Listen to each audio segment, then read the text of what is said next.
Well, you know, some things just go together, don't they? I did an extensive amount of research asking people to complete this question about things that go together, and they're going to come up here on the screen in a minute, and I want you to shout out the answer, because I know we're all going to have it the same as soon as it comes up. So, Phil, I think I'm ready to go. The first one is salt and pepper.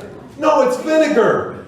Somebody said that to me. Vinegar. Somebody else, I think, said, well, I don't know.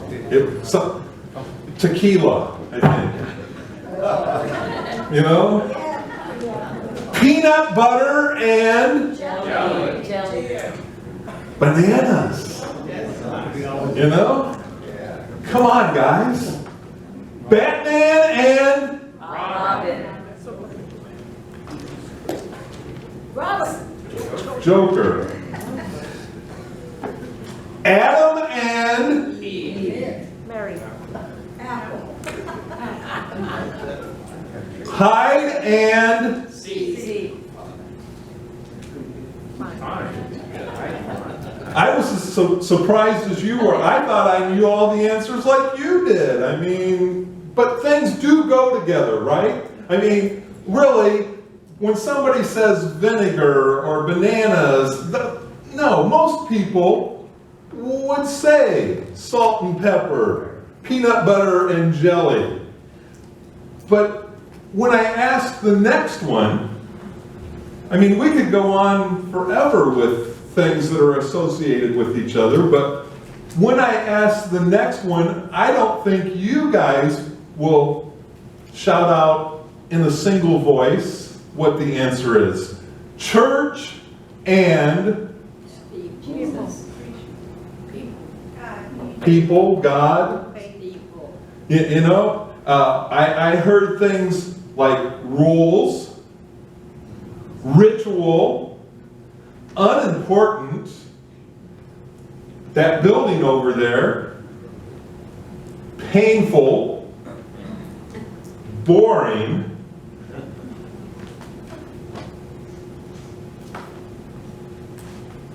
but there was a time when the church in the book of Acts was powerful. It was life-changing. It was impactful. And we've moved away from that. And I want to challenge us as individuals and as a congregation to consider what it would be like to build an inseparable link between church and love. After all, God is love. Jesus Christ loved us so much that while we were yet sinners, He died for us. He demonstrated that. And what would happen in our worlds if church and love got linked together? If New Beginnings Church, the first thing that people associated with that was, that's the church that loves. They love one another. They love their neighbors. They love even those that sometimes are unloving back to them. They love those that most of the world thinks are unlovable. Jesus said, love like I loved. No will they by this followers of me you be. Now that's not how Jesus said it. That's how Yoda would say it, right? You know, all jumbled up. But Jesus did say, love like I love. And that's a huge challenge, isn't it? I mean, how did Jesus love? He loved beyond any measure that any of us could ever reach without His help. And that's the superpower. Loving like Jesus loved. If you weren't here last week, we began this series on Ephesians, and we talked a little bit about the church at Ephesus. And it was a group of believers who faced a challenge very much like we did. They lived in a fast-paced city, surrounded by powerful religions and philosophies, and just the hustle and bustle. And they were a diverse group, multicultural, and they were trying to figure out how to interweave their lives with their faith in Jesus. Do you ever struggle with that? I do sometimes. And in light of these challenges, the Apostle Paul emphasizes over and over and over again togetherness. That we need each other. Turn to your neighbor and say, I need you. We need one another. And the story and redemptive work of God brings us together. Listen to what it says in Ephesians chapter 3, beginning at verse 16. I pray that out of his glorious riches he may strengthen you with power through his Spirit in your inner being, so that Christ may dwell in your hearts through faith. And I pray that you, being rooted and established in love, may have power together with all the saints to grasp how wide and long and high and deep is the love of Christ. What was it that made Jesus so special? It was his education, wasn't it? It was the neighborhood that he grew up in. We know what made Jesus special, right? His love for people. His concern for them. And I think the Apostle Paul gives us the first step that we have to walk together. We have to first experience God's love for ourselves. We can't do it if we haven't experienced it, if we don't know what it's like. And he addresses the believers there and says, so that Christ may dwell in your hearts through faith, and I pray that you, being rooted and established in love, may have power together with all the saints to grasp how wide and long and high and deep is the love of Christ. We'll never be able to fully experience his love, will we? We're just scratching the surface. And yet the Apostle Paul says that he wants us to receive power. Turn to your neighbor and say, you're powerful. You're powerful because if Christ is living in you, he is working in you, and his love that you have experienced, he is shedding abroad in others' lives. And this next thing, it's probably obvious. But it's important to realize that love can't be experienced alone. You can't experience it alone. Right?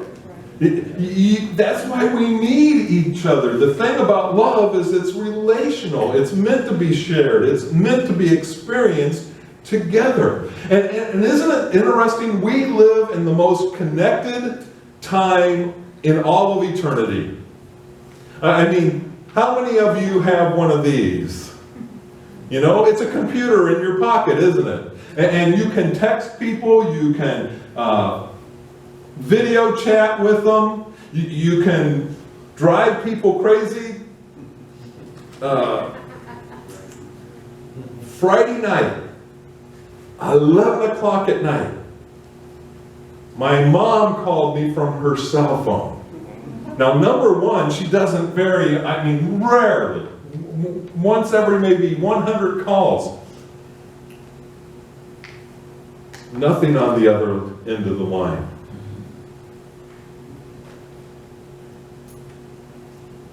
Ten minutes later, she calls me back on her cell phone. Nothing on the other end of the line. We're connected, but we're not connecting, right? And I'm thinking, oh, maybe she's fallen, and then it went through my mind. I had taken her to the doctor's office, and she had taken her Life Alert necklace off and set it on the kitchen table, and when we got back from the doctor's office, she said she needed to put that back on, but maybe she didn't, and so all that stuff starts running through my mind, and even though we're connected, we're not connecting.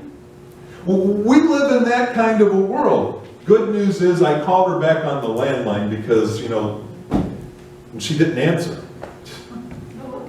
So then I called her back again on the landline and she answered and she says, "Is everything okay?"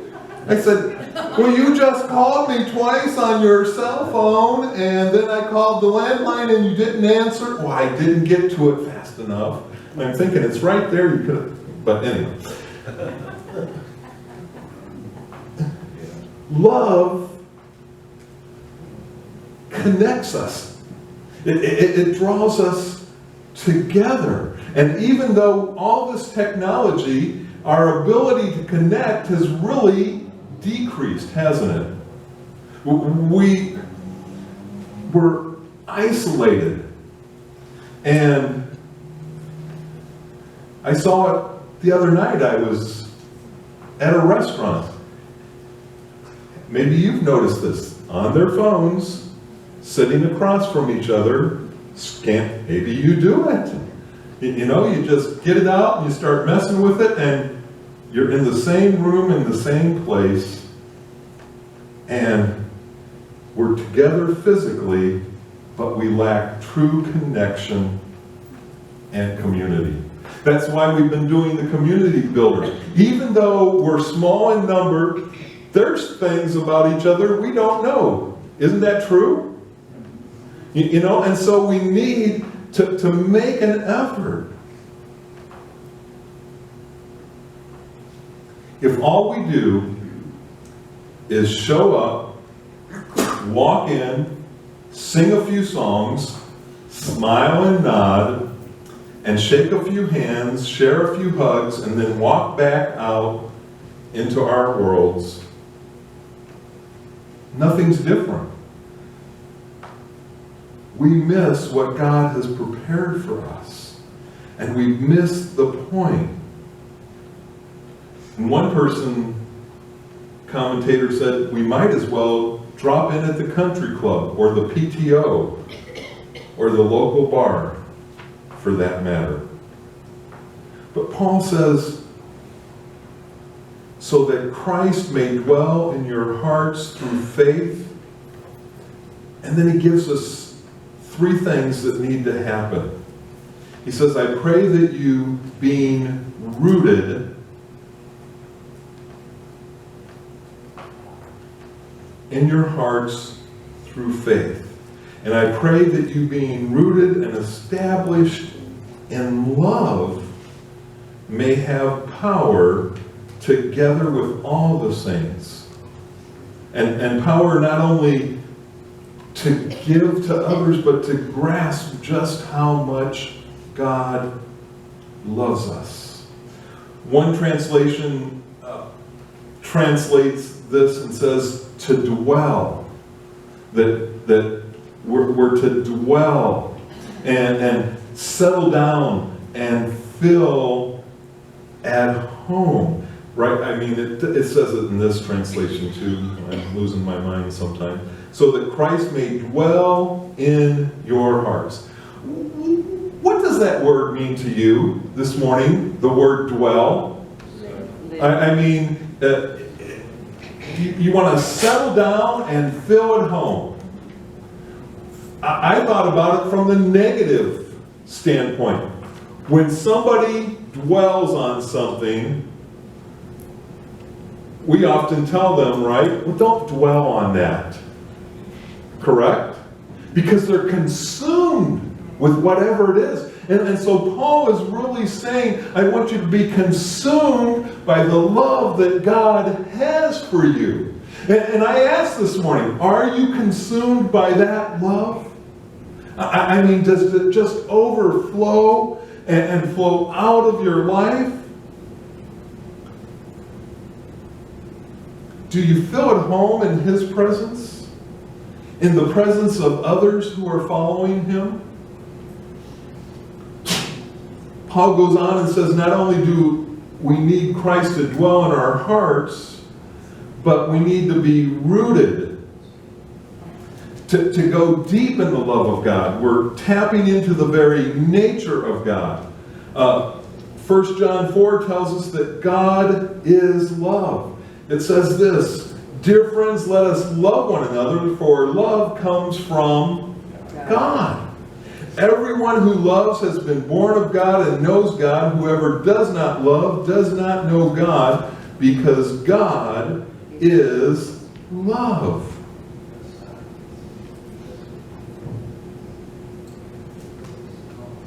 God doesn't just love or show love. Scripture says God is love. His very nature with love, it can't be separated. To be in a relationship with God through Jesus is to be in a relationship with love itself. Not too long ago, Phil and I were working out in the yard, and there was a weed over here by the kitchen door.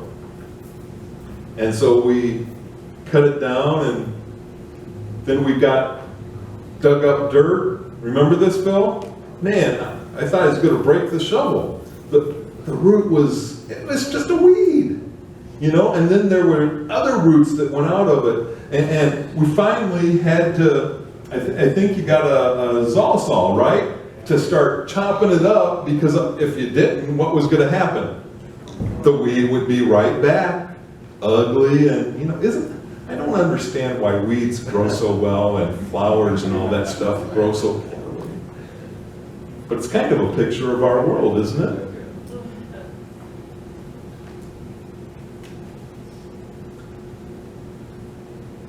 Rooted, go deep. And then finally he says, not only do we want Christ to dwell in our hearts and to be rooted, but also to be established in love. What's the most important part of any building? Foundation. The foundation. And love should be our foundation. If you don't go deep, you can't go high. I remember at college, the dorms, they built them so that they could add additional floors on as need be. And it was kind of interesting. You'd go up to the 4th floor, and then you could go up to 4th floor and a half, because then they could put the 5th floor on. But the problem was, when they got ready to do that, they found out that the foundation would only support 4 floors.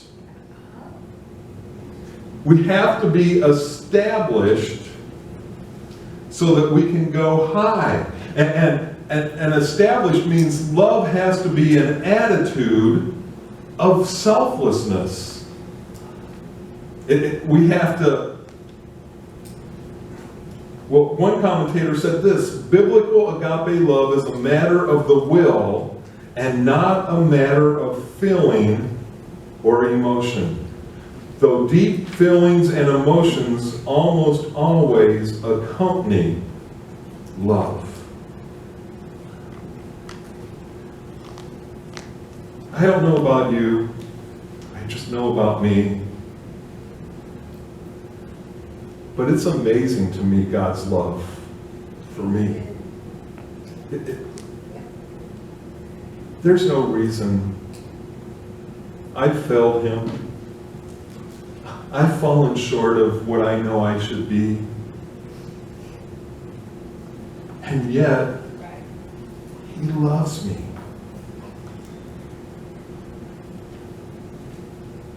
It's not because He feels like loving me, it's because He loves me.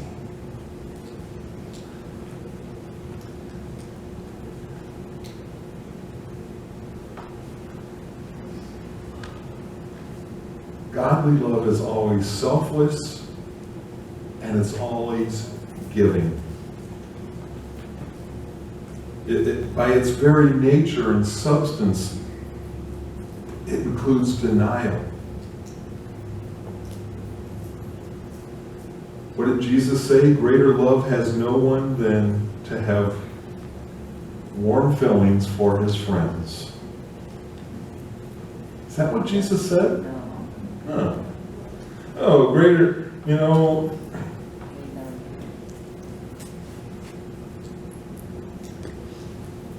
greater love has no one than to enjoy the company of someone. Greater love has no one than this, that one lay down his life for his friends.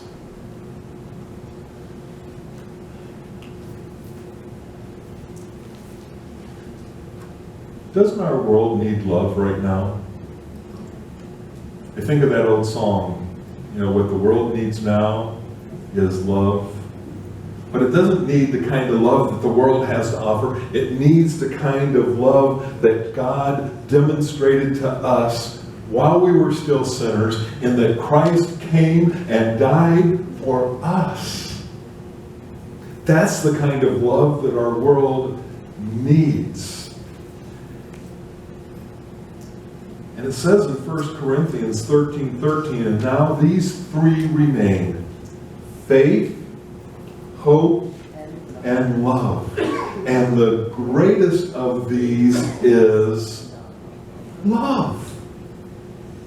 So what would happen in your life if God's love began to fill you and to overflow into the lives of those around you? What would happen to us as a church if we just begin to love as Christ loved?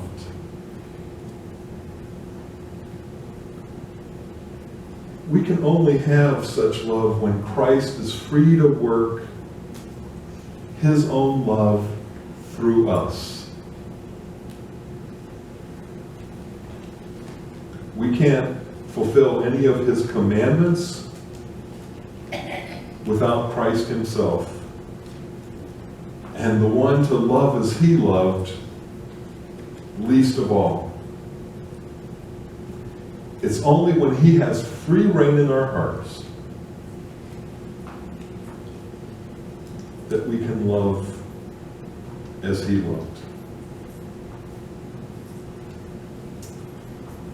If the ushers would come forward, we'll receive our tithes and offerings.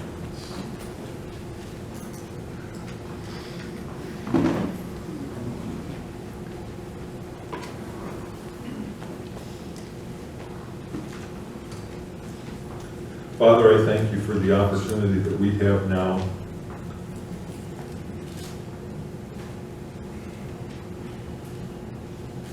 to first demonstrate our love for You and Your word and Your commands, and then as we give, to just demonstrate through the ministries that we support, through this local body, the love of Christ to those around us. Thank You for this privilege. Thank You for Your multitude of blessings that You give us. In Christ's name I pray, amen.